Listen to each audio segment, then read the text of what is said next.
how to carve a jack-o'-lantern. Yay. First, we will make a circle and then carve it. Adele. We draw a triangle for the eyes Mm-hmm. and a little triangle for the nose Okay. and the mouth too. Okay. Okay guys, so since nagagamit ng knife para pang cut, ako na magka-cut kasi baka makat tayo mga fingers nila. Tanggalin po natin at ang laman. Look. Ew! Uy! Orange juice. Ayan. No, pwede mo kainin yan. Yeah, idadry mo lang to. Yung Butong pakwa. butong kalabasa. Look. Ayan po ang laman. Pakuha mo sila na pagkuhain mo yan. Be careful. Emptying laman niya. Kaya pala ito yung ginagamit na. Smell the thing. Yan. Ew!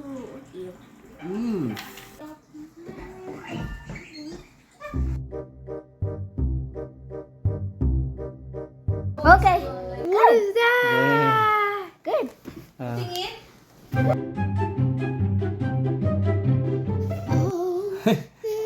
Oh, that looks like mango.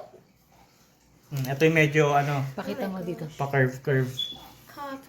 Yan. Malapit na. Can I see? I can't see. Ito yung gagamitin nyo guys na pang trick or treat ha.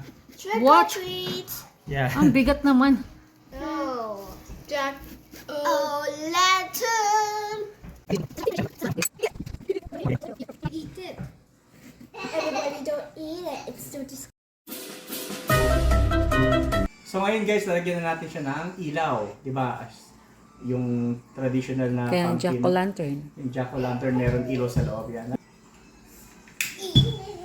Pero, dali natin siya sa... Siyempre, para mas maganda at makita natin yung ano niya, yung pag-ilaw niya, lalagay natin siya sa medyo madilim para mag-stand out yung ano niya. Sa madilim talaga.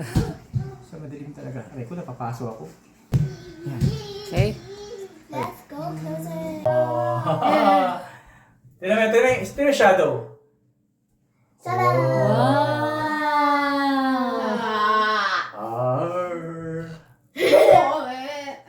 Ito. Pakita mo. Saan daw? Oh, wait lang. Wait lang. Uy! It's mad. It's mad. Hindi. Wait, it's mad. It's mad. Okay. So, ito na po yung ating first design.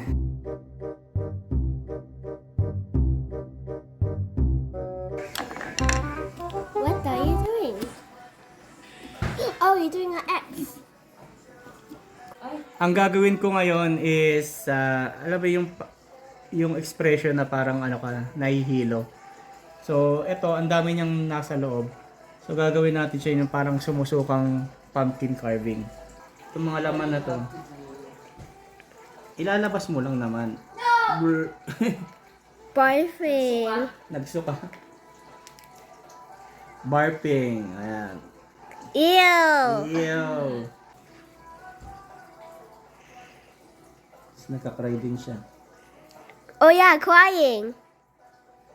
Crying.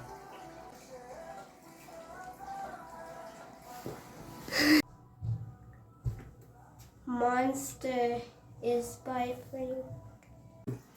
Okay guys, so ito yung nagawa naming pumpkin carving, yung jack-o'-lantern sabi nga din.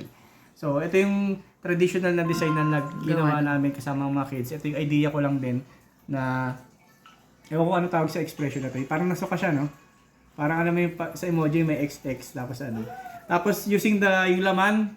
So instead of linisin ko yung loob, nakita ko kasi sabi ko parang yung mga dumi-dumi niya. Instead of yan, nilabas ko na lang para maging alam mo yung sinuka niya. So ayan. Tapos may cry-cry pa siya. Tapos may cray pa nga pala. Ito yung parang naging luha niya, oh. Ayan. Ayun. Thank you for watching.